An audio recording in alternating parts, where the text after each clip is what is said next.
అసలు ఆయన లేరు అని విన్నప్పుడు చాలామందికి ఆయనకేమైంది అని తెలుసుకోవాలని ఒక చిన్న సందేహం కలిగింది. తరువాత ఒక్కొక్కరిగా అప్పటి తరం హీరోల నుంచి ఇప్పటి తరం హీరోల వరకు ఆయన్ని చూడడానికి వచ్చారు.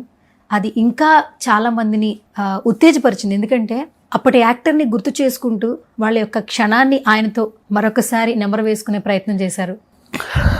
చిరంజీవి గారి దగ్గర నుంచి ఎన్టీఆర్ గారి వరకు కూడా మీరేం చెప్తారు సార్? అంత ప్రేమ సంపాదించుకున్నారు ఆయన నటుడుగా.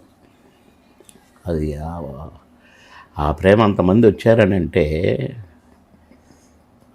ఆయన కొరకు కాదు, ఆయన నటనని మర్చిపోలేని జన్మ ఇచ్చాడు భగవంతుడు ఆయనకి. అందుకని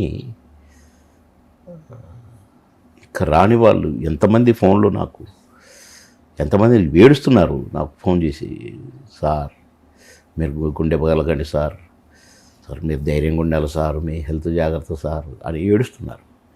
ఎన్నో ఫోన్లు నాకు. అబ్బాబాబా.